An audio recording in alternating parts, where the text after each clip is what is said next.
उच्च न्यायालयों में तदर्थ न्यायाधीशों की नियुक्ति की शर्तों में ढील देते हुए सर्वोच्च न्यायालय ने गुरुवार 30 जनवरी को अपने अप्रैल 2021 के फैसले में उस शर्त को स्थगित रखा कि संविधान के अनुच्छेद 224 के अनुसार तदर्थ न्यायाधीशों की नियुक्ति तभी की जा सकती है जब रिक्तियां स्वीकृत संख्या के 20% से अधिक हों।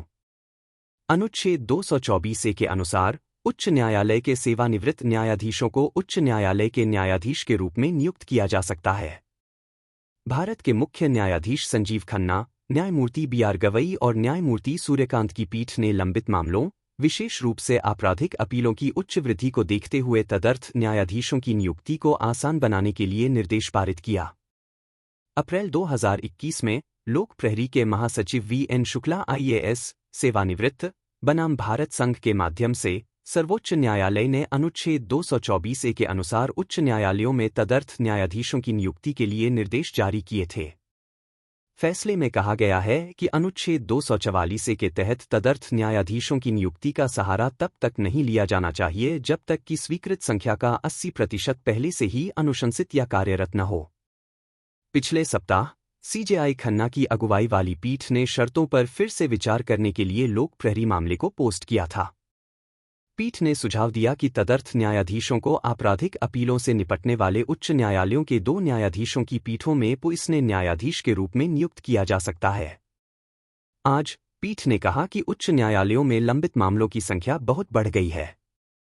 उच्च न्यायालय में 62 लाख से अधिक मामले लंबित हैं, जिनमें से 18 लाख से अधिक आपराधिक मामले और 44 लाख सिविल मामले हैं।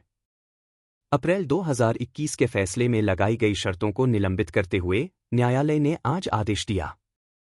स्थिति को ध्यान में रखते हुए हम दिनांक 28 अप्रैल 2021 के आदेश और निर्णय के पैराग्राफ 43, 54 और 55 में निर्धारित शर्तों से टिप्पणियों को रखने के लिए इच्छुक हैं कि अनुच्छेद 244 के तहत तदर्थ न्यायाधीशों की नियुक्ति का सहारा तब तक नहीं लिया जाना चाहिए जब तक कि स्वीकृत संख्या का 80% पहले से ही अनुशंसित या कार्यरत न हो। दूसरे शब्दों में, यह आवश्यकता कि रिक्तियां स्वीकृत संख्या के 20% से अधिक नहीं होनी चाहिए को फिलहाल स्थगित रखा जाएगा।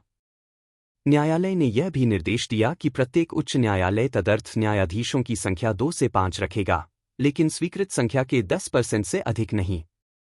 तदर्थ न्यायाधीश उच्च न्यायालय के एक मौजूदा न्यायाधीश की अध्यक्षता वाली पीठ में बैठेंगे और लंबित आपराधिक अपीलों पर फैसला करेंगे।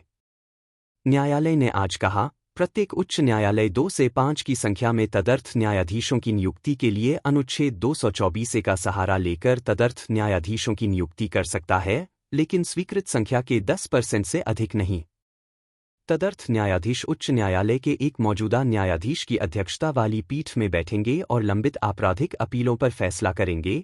न्यायालय ने स्पष्ट किया कि तदर्थ न्यायाधीशों की नियुक्ति के लिए पहले से मौजूद प्रक्रिया ज्ञापन को लागू किया जाएगा और उसका सहारा लिया जाएगा। न्यायालय ने अप्रैल 2021 के फैसले के पैराग्राफ 61 में की गई इस टिप्पणी को भी स्थगित रखा कि उच्च न्यायालयों में केवल तदर्थ न्यायाधीशों से मिलकर खंडपीठ बनाई जा सकती है।